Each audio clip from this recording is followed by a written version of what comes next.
कल हम सभी ने अपनी जीभ किस तरह से विकर्षण पाती है इसके बारे में जाना था। कोई बता पाएगा किस तरह से हमारी जीभों को विकर्षण लगता है? विकर्षण का मीनिंग क्या है परसों बताया गया था।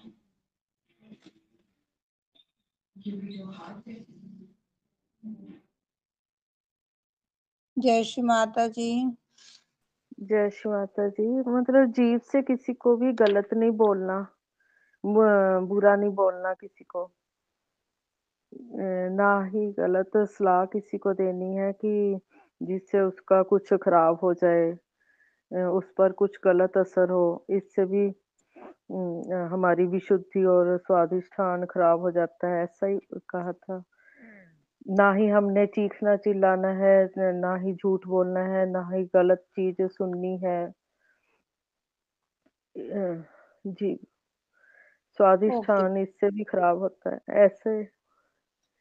हाँ, सही बात है। विकर्षण यानी किसी बुराई को दूर करने की तकनीक, शक्ति। विकर्षण यानी किसी भी बुराई को दूर करने की तकनीक या पद्धति। वाणी के माध्यम से जब गलत कार्य होते हैं तो अज्ञानता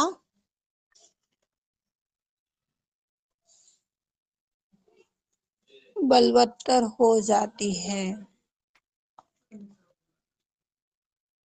बोलने का तरीका यदि उचित नहीं है और सही भी बात यदि आप किसी को बता रहे हैं तो उससे लाभ नहीं होता है। बोला वही जाता है जो हमें ज्ञान है, जो हमें पता है। पता ही नहीं है तो क्या आप किसी को कोई बात बोल पाएंगे? शक्ति ही नहीं है आपकी वाणी में तो क्या आप किसी से बात कर पाएंगे? इसके लिए हमें वाणी का सदुपयोग करना है और कभी कभी उस शब्दों से भी हमें परे जाना चाहिए। यह नहीं अटका कर रखना है कि अरे दीदी ने पिछली बार तो हमें एक चीज से मना कर दिया था या फिर सीमा ने इसके लिए हमें अनुमति ही नहीं दी है, हम ऐसा काम क्यों करें? हमें ये काम नहीं करना है, ऐसे नहीं करना है, वैसे नहीं करना है। इस तरह से जब हम अपने शब्दों में अटक जाते हैं तो हमारी प्रगति रुक जाती है। जब शब्द से भी ऊपर हमारी आत्मा है, संवेदनाओं से ऊपर हमारी आत्मा है, मोह माया से ऊपर हमारी आत्मा है। जब हमारा आत्मा पूर्ण रूप से ग्वाही दे रहा है, आत्मा के माध्यम से यदि कोई चीज हमारी निकल रही है तो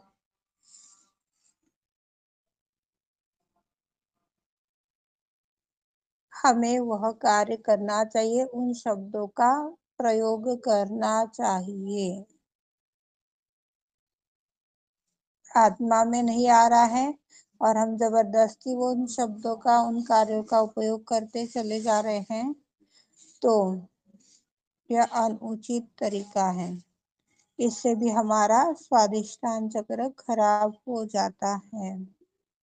मान लीजिए कोई स्त्री बोलने में मधुर नहीं है, सुंदर नहीं है दिखने में, तो हम उसे देखना पसंद नहीं करते हैं। यह जो क्वालिटी है यह जीभ हमारी तय करती है। फिर विचार आता है स्वादिष्ट होना चाहिए। कुछ भोजन बन रहा है, अरे अच्छा होगा कि नहीं होगा, पता नहीं कैसे बनाएगी। यह नहीं, हर डिसीजन यदि हमारा जीभ ले रही है, हर डिसीजन हमारी जीभ कर रही है तो उससे भी हमारी विशुद्धि असंतुलित हो जाती है। हम जब अपने नाव को किसी के हाथों में दे देते हैं तो किस तरह से हमारी लाइफ हो जाती है, पिछली कुछ कथाओं के माध्यम से हम लोगों ने यह जाना है। जब तक हम अपने जीवन की डोर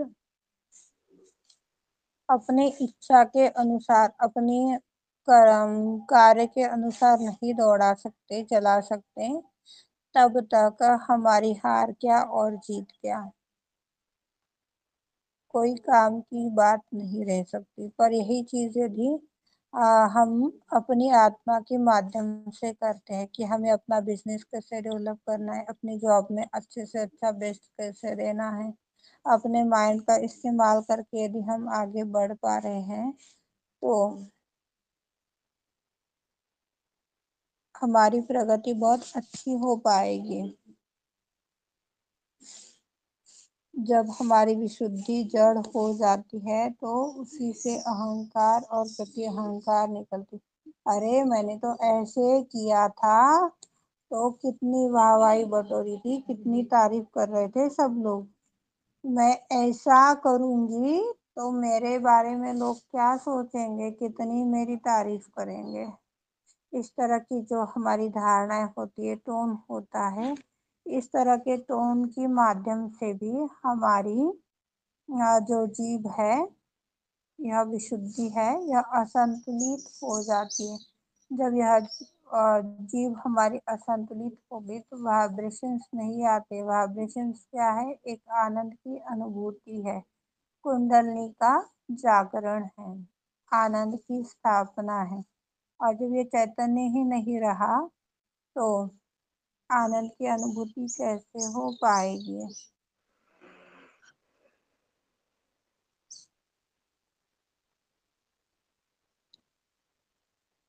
हमें अपने निर्णय लेते आने चाहिए, न कि किसी को हमारे निर्णय करने का अधिकार हमें देना चाहिए। यह फिर वह हमारा दोस्त रहे, चाहे अपने परिवार का मेंबर रहे, चाहे कितना भी करीबी व्यक्ति क्यों ना रहे, सुननी सबकी है और करनी अपने मन की ही है।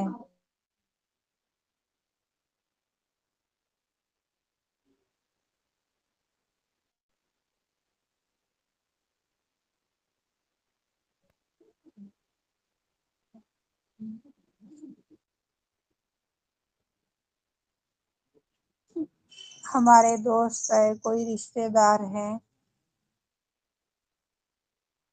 इस स्थान पर भी सरस्वती विराजती है। एक रिश्ता संभालने के लिए तो ज्ञान होना चाहिए ना, जो माँ सरस्वती का गुण है। यदि ज्ञान नहीं है और हम जरूरत से ज्यादा भोले हैं, जरूरत से ज्यादा ईमानदार है, तो उससे भी तो हमें कठिनाइयों का सामना करना पड़ता है। भोला है तो कोई उसे तो इतना, क्या बताऊँ, कैसे बताऊँ, फंसा देता है, पता नहीं चलता। ईमानदार है तो अच्छा, ज्यादा ईमानदार बन रही क्या? रुक, तुझे अभी बताती हूँ। ऐसे ऐसे उसके प्रति प्लानिंग्स किए जाएंगे और उसको कष्ट दिया जाएगा कि उसकी ईमानदारी धरातल में समा जाएगी। यह जो इस तरह का ज्ञान होता है, यह माँ सरस्वती का है। और यह जीव जो है हमारे कानों को, आंखों को, विचारों को कंट्रोल करने में सहायक होती है। मन की जो 4 ग्रंथियां आप लोगों को बताई गई थी, उस टाइम पर यह बताया गया था। मन की 4 ग्रंथि यदि बहुत ज्यादा विशुद्धि हमारी कर रही है, आ, मुझे उसने मुझे ऐसे क्यों बोला, फिर मैंने ऐसे क्यों बोला, क्या बोलना है क्या नहीं बोलना है, बहुत सी चीजें गले विशुद्धि के माध्यम से क्रिएट हो रही है, उसको अच्छे से कस करके बंधन दे दीजिए। विशुद्धि और आज्ञा, यह अपने विचारों का बहुत ही बड़ा घर है।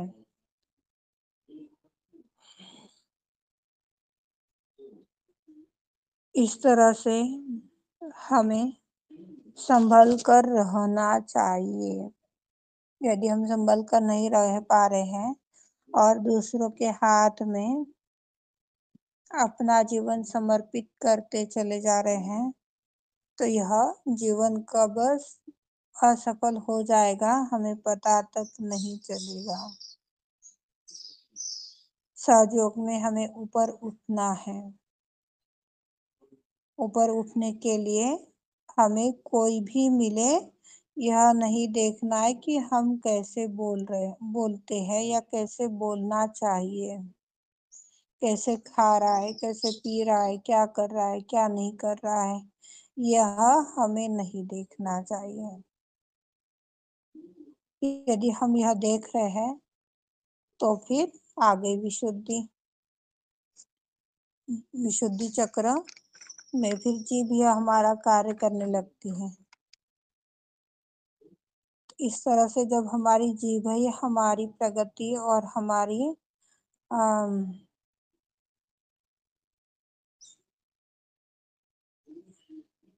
अप्रगति तय करेगा, तो हम विकसित नहीं हो पाएंगे। हमारी जीभ यदि हमें तय कर रही है कि हमें कितना विकसित होना है, तो गलत आदमी से कोई प्रसाद यदि हमें मिल रहा है, उदाहरण के रूप में बता रही हूँ, गलत आदमी से यदि हमें कोई प्रसाद मिल रहा है, तो यह जीव जो है, यह उच्च कोटि की सहयोगी परमात्मा की शक्ति है। वह बाहर फेंक देती है। प्रसाद ग्रहण करने मात्र से भी हमें उल्टियाँ आने लग जाती हैं। यदि वो गलत हाथों से आया है, गलत स्थान से यदि आया है, तो वो यह प्रभाव जो शास्त्रार्थ का सहयोगी रहेगा, जो सत्य में स्थापित हुआ सहयोगी रहेगा, उससे फर्क पड़ेगा ही पड़ेगा। शास्त्रार्थ से नीचे के सहयोगियों को इस तरह का फर्क नहीं पड़ेगा, क्योंकि वो अधूरे हैं।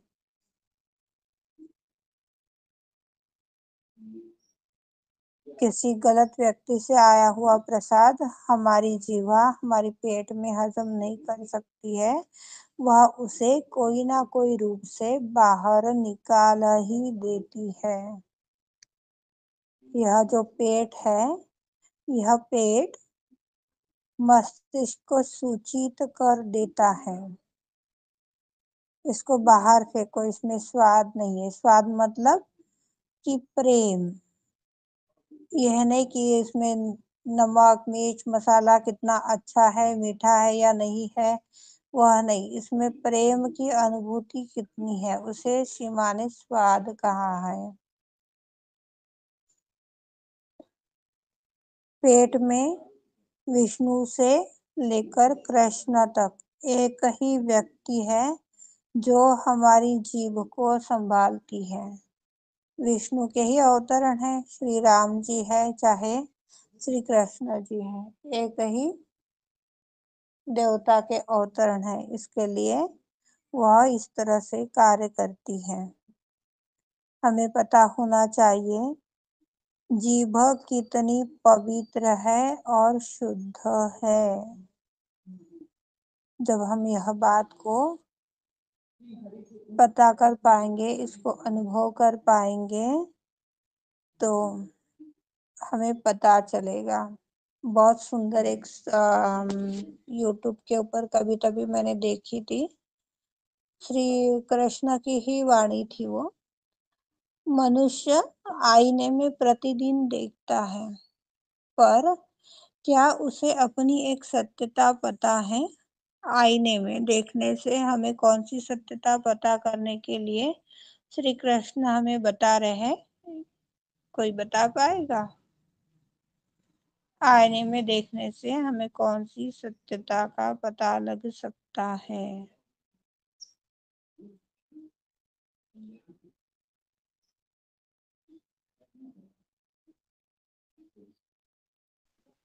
जय श्री माता दी दीदी। हाँ सीमा जी, जय श्री जब माता हम जी। जब हम आईना में देखते हैं, तो जब हमें अपनी ही शक्ल अच्छी नजर आती है, तो हमारी स्थिति तब अच्छी होती है। मैं तो ऐसा समझती हूँ।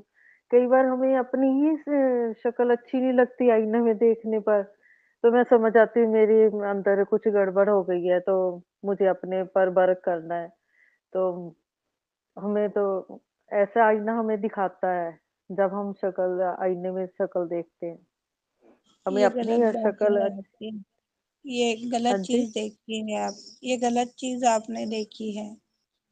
अच्छा, हाँ। आत्मा के दर्शन होते हैं आईना नहीं। में उम्र देखने के से? दर्शन, नहीं। उम्र के दर्शन होते हाँ हैं। माँ। जय हाँ श्री माता दीदी। जी। जय श्री माता उम्र जी के माँ। दर्शन हो। जय श्री माता जी। अपने जब किसके हम दर्शन आईना होते हैं? देखते हैं, अपनी दिन ब दिन ढलती हुई जिंदगी के और अपने अंदर की आत्मा के कि हमने अब तक क्या किया, कुछ भी नहीं किया। ये भी गलत जवाब है। और कौन बोलेगा? जय श्री माता जी दीदी। हाँ शीला जी। हम अपना अहंकार और प्रति अहंकार क्षमा आईने में नहीं देख। चाहेंगे। क्षमा चाहेंगे। और कौन बोलेगा?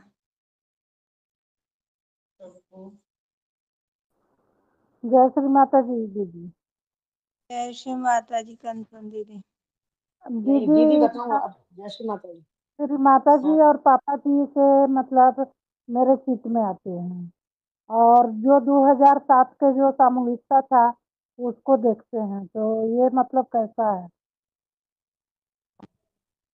नहीं दीदी, अपनी परछाई परछाई मतलब नहीं अपनी वो आया नहीं, दीदी।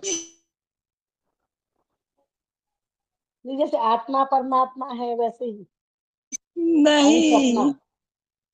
नहीं। अरे तो बताओ, आप नहीं। बताओ, आप बताओ। देखो शिव माँ ने जब हमें जन्म दिया तो क्या हमारे मुख में दांत थे? हमारे मुख में दांत नहीं थे। मुख में दांत थे क्या? दांतों को लेकर के बच्चा जन्म में आया था क्या? नहीं। बच्चा जन्म में नहीं आता है। दांत हमारे पीछे से आते हैं। पर जीवा जो होती है यह हमारी जन्म से लेकर के मरण तक हर सेकंड तक हमारे साथ रहती है।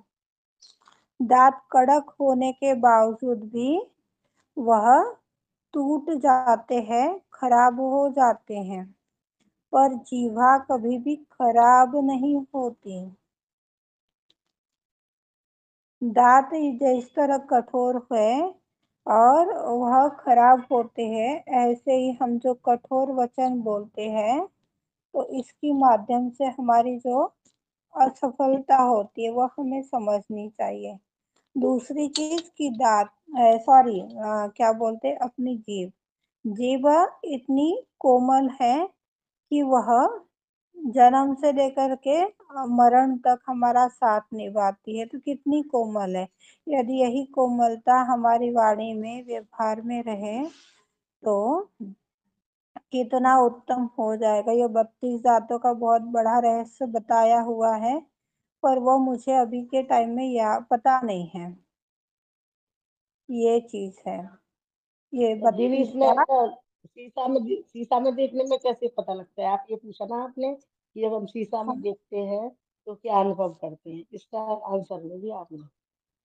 हाँ तो यही तो बताया ना अभी कि जो दांत होते हैं ये कठोर होते हैं फिर भी टूट जाते हैं। क्या पता चलता नहीं है।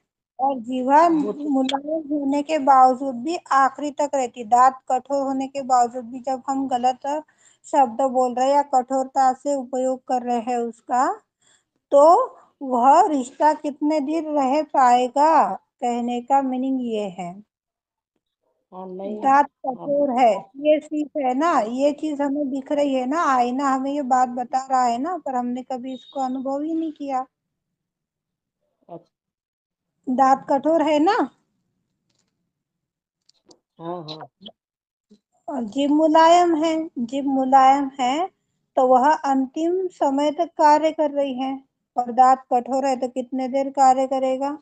आज आपके साथ में मैं रूडली हर बार रूडली ही व्यवहार करूंगी तो आप कब तक मेरा साथ निभाओगे? कि जाने दो, हर बार ही वो मेरे साथ ऐसे बात करती है, मेरे को क्या लेना देना है। अच्छे से बात करती नहीं है, फोन भी करती नहीं है और ऊपर से मुझे ही सुनाती है। तो आपका मन करेगा क्या मेरे से बात करने का? कठोरता और मृदुता हमें अपना आईना सिखाता है। क्या कोई अपने मुख के अंदर जो जिह्वा होती है उस जिह्वा को देख पाते हैं, दांतों को देख पाते हैं बिना आईने के? जब हम बिना आईने के अपने जिह्वा को नहीं देख पा रहे हैं, अपनी दांतों को नहीं देख पा रहे हैं, तो यह कठोरता और मुलायमता कैसे देख पाएंगे? इसको तो अपने व्यवहार में, अपने गुणों से, अपने आचरण से हमें अनुभव किया जाएगा तो हमें पता चल पाएगा। आ रहा है समझ में? कुछ अनुचित हो गया हो तो भाई बता देना, पता नहीं। जय श्री माता जी।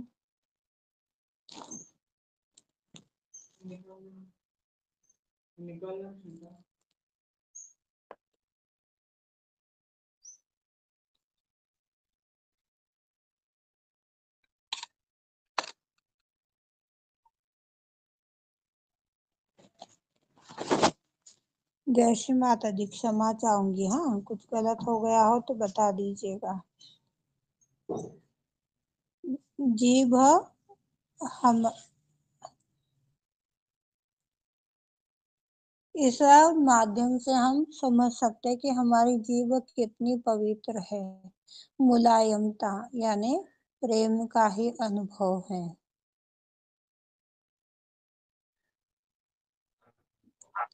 तभी हम, हाँ जीव के माया प्रेम दीदी। का एक और उदाहरण बताऊं दीदी? जीव के प्रेम का एक और उदाहरण बताऊं? जैसे हाँ बताइए। दांत है ना, दांत जीभ को काट जाता है। दांत जब टूट जाता है ना, तो जीभ ही उसको घुमा घुमा के अपनी लार से ठीक करती है दांत को। हर समय जीभ उसी पर रखी रहेगी। दांत में दर्द होगा या दांत टूट जाएगा तो जीभ वही रखी रहती है। हाँ तो यही तो हमें सत्यता का पता लगाना है ना, यही यही सही बात है ये। वो इतनी नरम है कि चलो भाई इसके बगैर इसका काम नहीं बन रहा है, चलो इसके ऊपर भी दया कर दो। तो सही बात है। तो मुलायमता और कठोरता का भेद हमें यह सिखाता है आईना। तभी हम हमारी माँ का आवाज नहीं आ रही? नाम। आ रही है। मेरी आवाज नहीं आई क्या आपको? जय श्री माता जी। आवाज नहीं आ रही क्या किसी को? मेरे को नहीं आ आ रही। रही है दीदी, आ रही है, खूब तेज आ रही है। हमको तो नहीं आ रही। बंद करके देखते हैं दोबारा से। थोड़े होंगे क्योंकि मौसम खराब हो रहा है अपने यहाँ पे। जब हमारी माँ का हम नाम लेते हैं तो कितनी पवित्रता हमारे अंदर होनी चाहिए। जो लोग सीधी बात करते हैं वो वैसे ही होते हैं, पर मीठी मीठी बात करने वाले व्यक्तियों के पीछे कुछ मकसद होता है। कल की कठोरता के ऊपर देखो, श्रीमान ने आप लोगों को यह जवाब दिया है आज का। मीठी मीठी बातें करने वालों के पीछे कोई मकसद रहता है, पर कठोरता के साथ बात करते हैं वह व्यक्ति वैसे ही होते हैं। मीठी बात करके हमें अपना कब एम साध लेंगे हमें पता नहीं चलता है।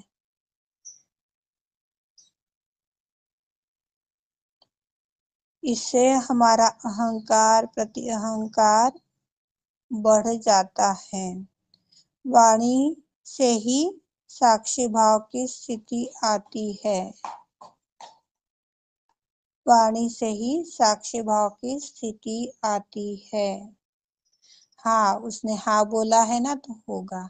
हाँ अभी प्रीति दीदी ने बोला ना कि इससे है ना आपको राहत मिलेगी, तो यह साक्षी भाव में आकर के, आनंद में आकर के, अभी जो शीला जी को बोलो या मधु दीदी को कार्य दिया गया वो कार्य ठीक से हो जाएगा। वो जिस हो जाएगा इस शब्द पर विश्वास रख के कर रहे हैं, तो यही विश्वास उन्हें उनके मुकाम पर विजय प्राप्त करवाती है। हम में से किसी के अंदर यह शक्तियां नहीं है कि आप में से किसी के भी विकार कोई भी ठीक कर सके या किसी को आनंद की साम्राज्य में स्थापित रख सके।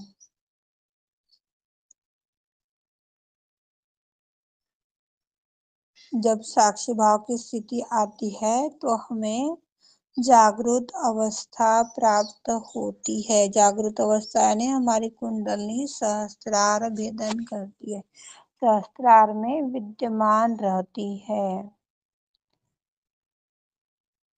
विशुद्धि चक्र की 16 पंखुड़ियां है जो आंखों को, मांसपेशी को, तालू को, दांतों को, कानों को, जीभ को नियंत्रित करती है। जीभ जो है यह लेने का और देने का दोहरा काम करती है। इसका हमें देखभाल करना चाहिए। कैसे करोगे देखभाल, कौन बताएगा? जीभ दोहरा कार्य कैसे करती है और इसका देखभाल कैसे करना चाहिए, कौन बताएगा?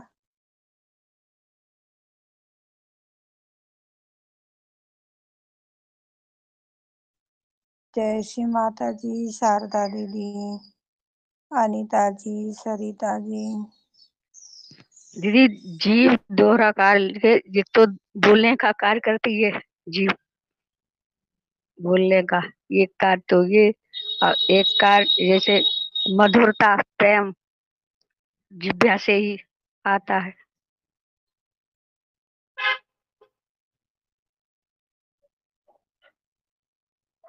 जीभ बोलने का भी काम करती है और जीभ स्वाद लेने का भी कार्य करती है, इसलिए इसको रसना कहते हैं। हाँ, सही बात है। लेने का और देने का दोनों काम करती है, इसके लिए इसको दोहरा कार्य कहते हैं। जब लेने का और देने का यह दोहरा कार्य कर रही है तो कितना हमें इसे संभालना चाहिए। कैसे संभालोगे इसको, अब ये बताओ।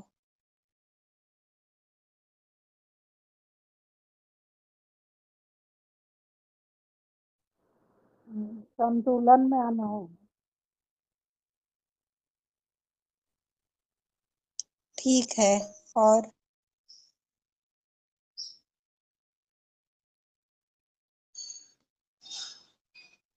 हाँ सीमा जी। हाँ माधुरी दी, जय श्री माता जी।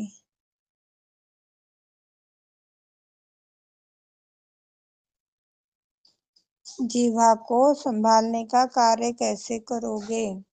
सीमा दीदी, मधु दीदी, आपने माइक ऑन हमें किया था। किसी से गलत नहीं बोलना, किसी को दुख देने वाली बात नहीं करनी, चीखना चिल्लाना नहीं, और खाने में भी हमें देख कर खाना पीना चाहिए। सारा चेक, खाने सही पीने और जवाब, बोलने का ही है जीभ का तो काम। सही बात है। इसमें एक चीज और आ जाएगी, मुझे तो ये बहुत ही अच्छा लगता है। इस चीज के साथ में ये तो बहुत ही स्वादिष्ट लगता है। जो खाने पीने में हमारे कॉम्बिनेशंस होते हैं, इससे हमारी विशुद्धि तो जाती ही जाती है, लेफ्ट नाभि भी असंतुलित हो जाती है। नाभि हमें चक्र का हमें स्वाद के चक्कर में नहीं पड़ना है। मतलब कि स्वाद तो हमें खत्म ही हो जाता है, जैसा भी मिले हमें स्वाद ही लगता है। अगर अच्छी भावना से प्यार से कोई खिला रहा है, दे रहा है, तो कैसा भी हो हमें स्वाद ही लगता है। कोई प्रेम से जब दे रहा है तो स्वाद के चक्कर में तो पसंद नापसंद वाली कोई बात ही नहीं रही अब तो। ऐसे बस यही जो देखा जो जाता है, कोई प्यार जो से दे रहा मजबूत है। जो मजबूती में नहीं आता है ना, सीमा जी, उनकी हैबिट बनी रहती है। अरे मुझे तो ब्रेड के ऊपर चीज डाला हुआ बहुत अच्छा लगता है, सॉस लगाया हुआ उससे भी अच्छा लगता है। बहुत से ऐसे होते हैं जो अधूरे होते हैं। नहीं, सैजियों में तो जे आ जाता है ना, जे वाला भाव। मतलब जैसा भी हो हमें स्वाद ही लगता है, कैसी भी चीज हो चाहे। अब जे तो नहीं रहा, ऐसी ही हमें खानी है, ऐसा ही हमें पसंद है, ऐसा ही रहना पसंद, हमें यही पसंद है, इसके बिना हम रह ही नहीं सकते। ऐसा तो मतलब खत्म ही हो जाता है सहजियों के अंदर। सीमा जी, ये चीज है ना, अभी तक इंडिया से पूर्ण रूप से नहीं गई है, ये बना हुआ है। हाँ।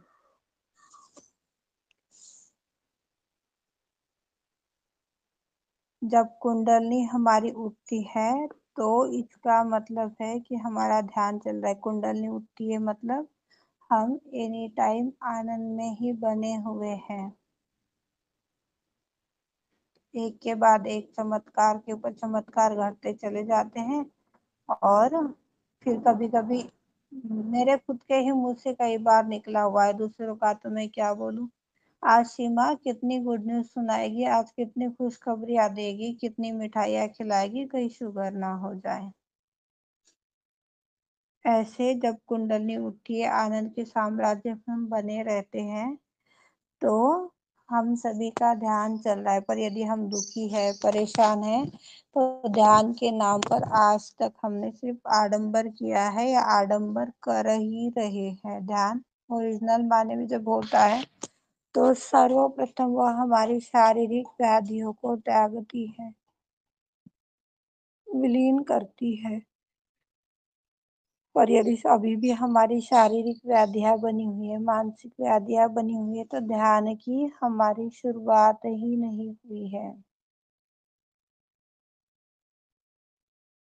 हमारा ध्यान जब चलता है, हम आनंद में बने रहते हैं, तो सूक्ष्मता की ओर बढ़े चढ़े जाते हैं, आज्ञा में पहुंच जाते। जब सूक्ष्मता में आ गए तो आज्ञा में अपने आप पहुंच जाते कि अरे, उसने मेरे साथ ऐसा व्यवहार किया और मुझे ऐसा व्यवहार करते से तो अच्छा नहीं लगेगा, ये तो अनुचित हो जाएगा। इस तरह की चीजें अपने आप में आने लग जाती हैं। कोई अच्छा करता है तो हम अच्छा करते हैं, और कोई अच्छा नहीं करता है तो हम भी उसके साथ बुरा करते हैं। अधूरे सहयोगियों की निशानी है। इससे हमारे अंदर सूक्ष्मता आती है। एक अच्छाई की सूक्ष्मता अलग होती है, एक बुराई की सूक्ष्मता अलग होती है। जिसका अनुकरण करोगे, जिसका अधिक लाभ उठाओगे, वह मजबूती में आते चली जाएगी।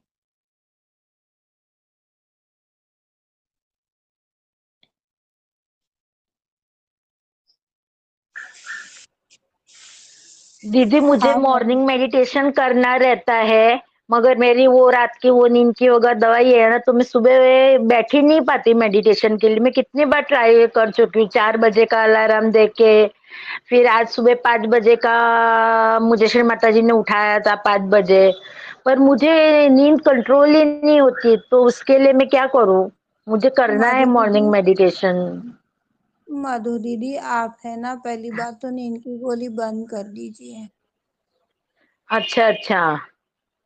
नींद जो की गोली डिप्रेशन की बंद। जो टेबलेट है ना दीदी, उससे नींद आएगी, क्योंकि डिप्रेशन हाँ। में सारा नींद का देते हैं। क्योंकि मैं खा चुकी हूँ, मैंने 3 साल लिए, अब मेरे को एक गोली भी नहीं खाती हूँ मैं।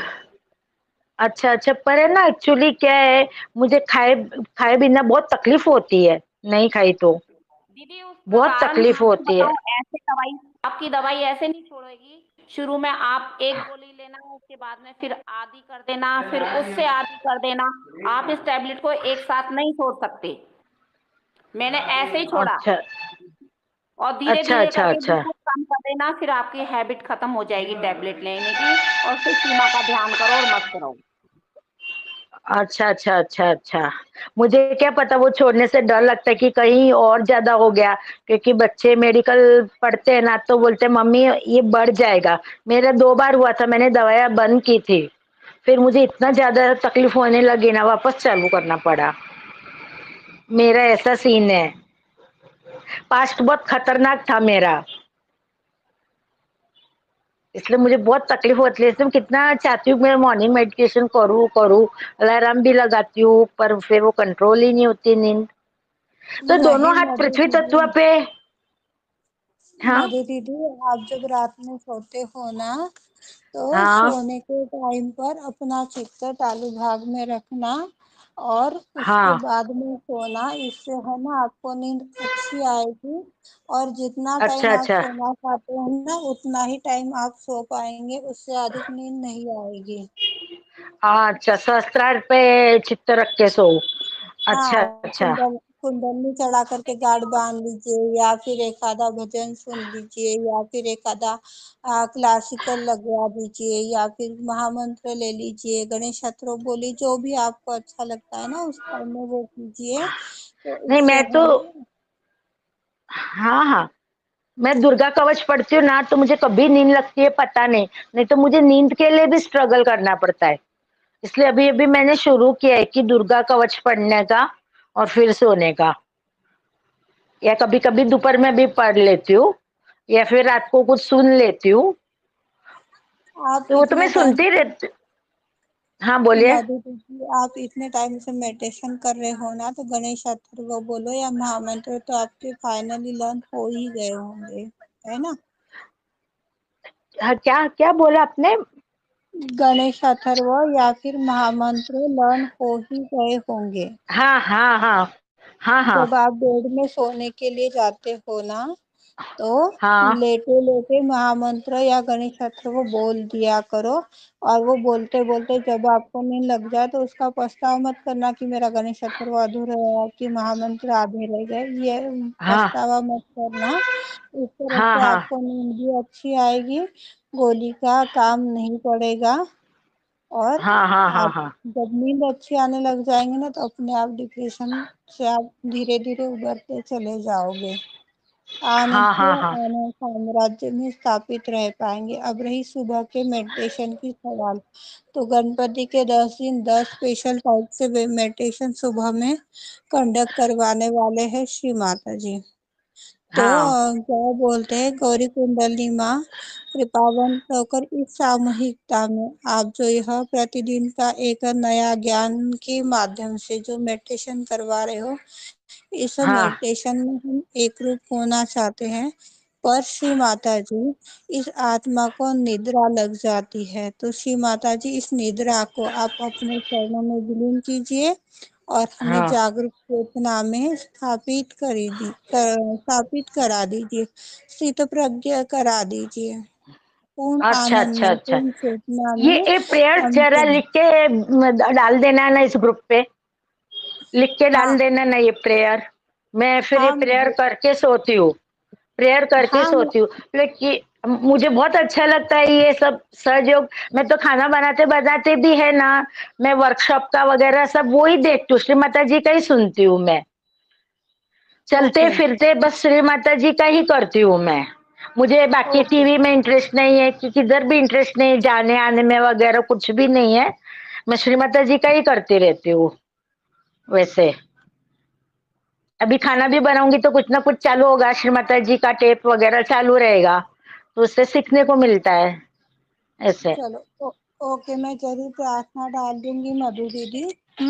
हाँ हाँ तो इस टाइप से हाँ है ना, हाँ आपको जो सुमन दीदी ने भी आपको जो दवा के बारे में बताया है, तो इस हाँ टाइप हाँ। से आप थोड़ा दवाई का अपना देखिए। धीरे बेड को बंधन भी दे सकते हैं, निद्रा देवी बेड का को मंत्र बंद, दे सकते। हाँ, नींद निद्रा नहीं देवी का आती है। हाँ, हाँ नींद हाँ नहीं हाँ आती है तो है, नींद नहीं आ रही है हाँ या बहुत ज्यादा आ रही है तो है, सारी चीजें जितनी याद है मैं मैसेज कर दूंगी आपको। हाँ, हाँ हाँ, कर ग्रुप देना मुझे। ग्रुप पर हाँ हाँ डाल दूंगी। हाँ हाँ इस तरह से हमारा जो ध्यान होता है विशुद्धि के माध्यम से, हम जब हाँ हाँ सूक्ष्मता में आते हैं तो हाँ हमारा सब अपने आप सिद्ध होता चला जाता है। हमारी सुषुम्ना नाड़ी जो है, आप यदि इसे सूक्ष्म रूप से देखना चाहोगे तो अपने बॉडी के अंदर जो सूक्ष्म देह है, इस हाँ सूक्ष्म हाँ देह के अंदर जो हमारे बाल है, उस बाल से भी छोटी, बाल से भी बारीक इतनी यह नाड़ी होती है। बारीक में से ये हमारा इतना बड़ा चित्त निकलना बहुत ही कठिन चीज है, इसको है ना हमें तपस्या की आवश्यकता पड़ेगी। इसके लिए श्री मां ने एक सुई का उदाहरण बताया। एक सुई के माध्यम से धागा पिरोना, चित्त के माध्यम से हमें वर्तमान में स्थापित होना है, साक्ष्य अवस्था में स्थापित होना है। तो कितना हमें सूक्ष्म होना पड़ेगा, हमें सूक्ष्मता में उतरना है। इसकी 3 चीज सिग्नल श्री मां ने बताई। यदि हम सूक्ष्मता में नहीं उतर पा रहे हैं तो ऐसी कौन सी 3 चीजें हैं जो हमारी प्रगति में बाधक है। सहयोगियों को समूह में कुछ बातों का ध्यान रखना चाहिए।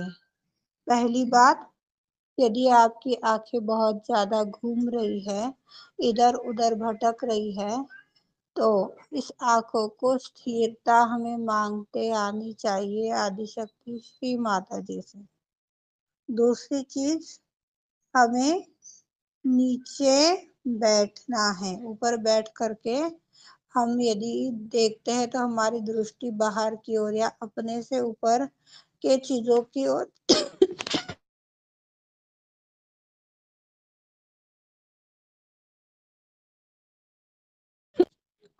नीचे बैठ रहे तो पृथ्वी की ओर ही हमारी ध्यान जाएगा। हर बार श्री मां ने बताया कि आप 3 फुट से ऊपर की चीजें ना देखें। 3 फुट से ऊपर की यदि आप चीजें देखोगे तो आपकी आंखों में अशुद्धता आएगी और इसी अशुद्धता के कारण से दृष्टि दोष लग जाते हैं। तीसरी चीज, कौन आया कौन गया, यह स्थूल बात है। स्थूल बात जो बाहर की ओर चल रही है, चलायमान है, जो चीजें चलायमान है उसे स्थूल बात बताई गया, स्थूल कार्य बताया गया है। बेशक इस अवस्था में यदि है, कौन आ रहा है कौन जा रहा है, क्या कर रहा है क्या हो रहा है, इस टाइप से यदि आप ध्यान में बैठे हो, इस टाइप से यदि आप तपस्या कर रहे हो, इस टाइप से यदि आत्म परीक्षण कर रहे हो या करवा रहे हो, तो जो उचित ज्ञान निकलना चाहिए वो नहीं निकल पाता है।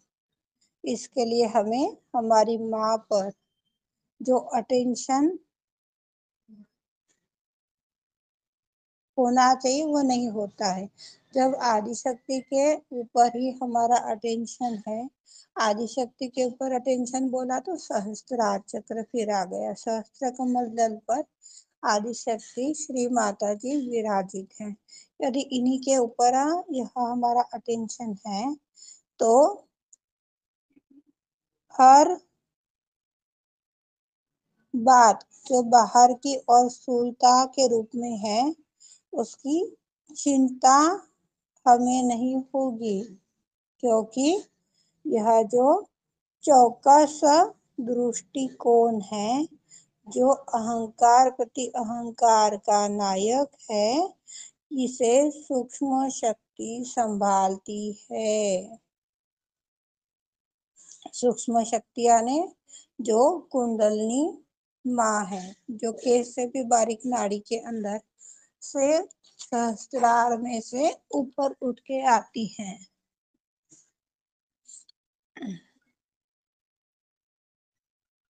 जो सूक्ष्म रूप से हमारी पहचान है, हमारे पास सूक्ष्म रूप से इलाज करने की शक्ति है, वह कुंडलनी जगाने की ही शक्ति है।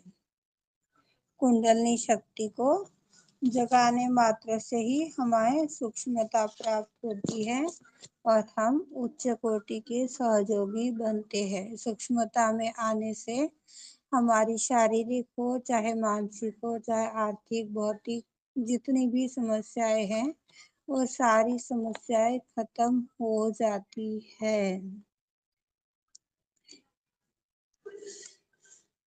साक्षात श्री आदिशक्ति माता जी श्री निर्मला देवे नमो नमः।